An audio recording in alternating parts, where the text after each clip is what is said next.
tarik kepang ke anak muda untuk menyambut tidak ada salahnya karena memuliakan pemimpin. Datang Pak Menteri, walaupun di tengah musibah kita selalu berbuat untuk menyambut kemuliaan seorang menteri. Datang gubernur, sebulan ini gubernur kita ini tahu-tahu apa yang pakai baju cerah, kaki manis, betul? Jalan-jalan semuka kelok, dari neraka. Bupati ini lakukan, betul kan? Apa yang dilakukan? Arah ke Talinalu, arah ke ini, tingkat Pak Kecil, turun ke Pak Kecil, mau pesta Pak Kecil, kita sendiri mau pesta di rumah anak kamu berguru. Ampang pintu 1, 2, 3, 4, 5, 6 tuh. Minimal 5 ampang untuk memuliakan raja, untuk memuliakan kepala Pertanyaannya, lalu saya memuliakan hukumnya. Upah kami ini hukumnya. Pak, berani Bapak pasang badan untuk kami ke akhirat? Mana berani? Yang nasib muni kopi. Pak polisi, berani pasang badan?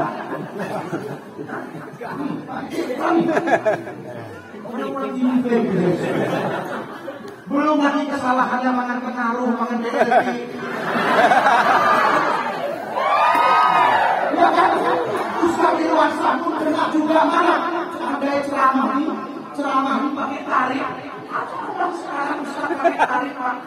Mau nasional sampai ke tingkat kabupaten ada Ustaz pakai tarik. Jangan undang. Misalnya Bapak video saya beneran berdakwah, jangan berdakwah.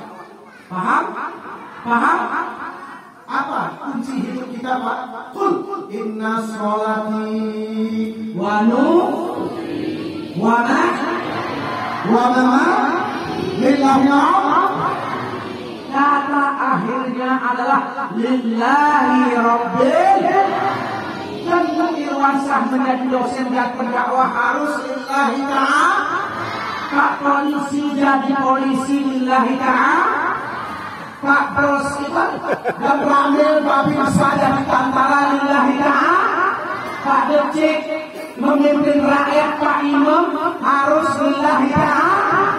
Ibu menjadi suami, menjadi istri harus lillahi ta'ala. Jangan ada embel-embel. Jadi tentu Irwansahnya bisa bersama beberapa kita dari pulang. Paham? Cuma nih Pak. Tahu nggak? Kami ini. Paham? Mau juga orang tulis, mau juga orang Jepang. Tapi tulis Jepang ke germuk yang bensin. Sudah dijual kepayai, harus saling memilih. Kami ini karena paham, tapi harus lillahi ta'ala. Oh ya, Nabi Muhammad datang untuk kita Pak.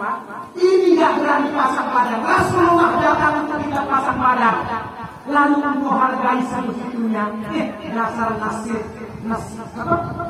itu jadi orang.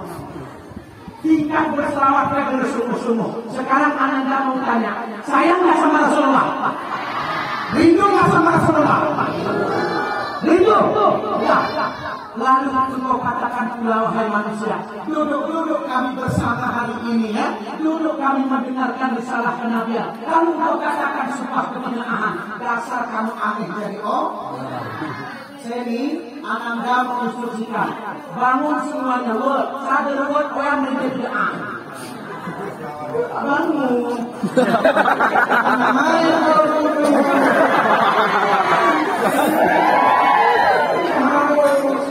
Selawat sama bayangkan Nabi Muhammad hadir di tengah kita.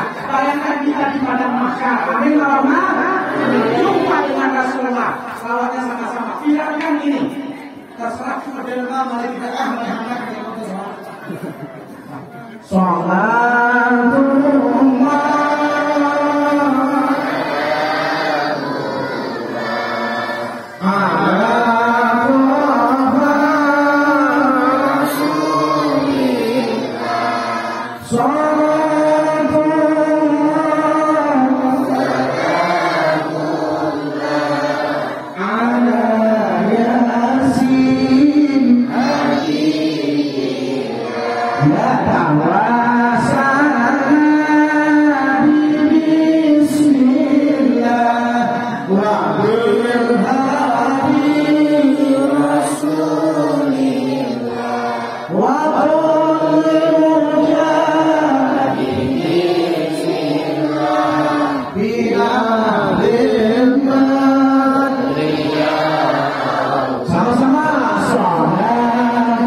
Masya Allah, Bu, makasih Bapak, luar biasa memaafkan para Pak Polisi ya. Masya Allah. Berselawat harus semangat. Ingat Bapak Ibu, salah satu doa dan bacaan yang paling gampang dan mudah diterima Allah adalah sholat.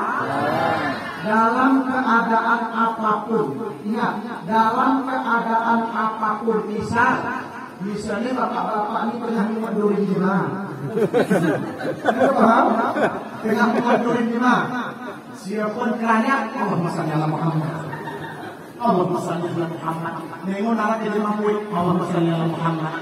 Tetap diberi tergantung persennya saja itu. Emak-emak pernah ikut. Allahumma shalli ala Muhammad. Tetap diberi. Itulah hebatnya sholat. Lalulah Ustaz, salawat itu kan bid'ah.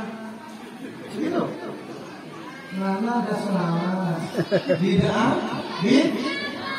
Ingat, kita kembali Al-Quran. Ingat, kita buka Al-Quran dengan bacaan yang baik. Mari kita buka, boleh? Innallaha wa malaikatahu yusalluna ala ya ayyuhalladzina amanu sallu alaihi wasallimu taslima. Artinya apa? Artinya sesungguhnya Allah. Ingat, innallaha sesungguhnya Allah wa malaikatahu. Malaikatahu di sini bukan satu malaikat, itu menggunakan kata-kata jamak. Yang kita tahu cuma 10 malaikat. Sesungguhnya malaikat itu jutaan Pak. Yusalluna wa malaikatahu yusalluna ala nabi. Mereka berselawat kepada Nabi. Allah, para malaikat berselawat kepada Nabi. Nur malaikat berselawat Pak. Masa kurang salah Rasul. Kurang selun, kurang ketol, kurang kutu panang, mereka berselawat bid'ah. Dasar kampret. Saya nggak tanya ini ayat Allah. Kalau nggak boleh mau salawat, hapuskan ayat itu, hapuskan silakan. Nah, inilah yang terdapat dalam kitab ya namanya Bidayah wa Nihayah. Bidayah wa Nihayah yang dikarang oleh Syekh Naim As-Safahani. Dalam hadis disebut begini, bahwasanya ada 4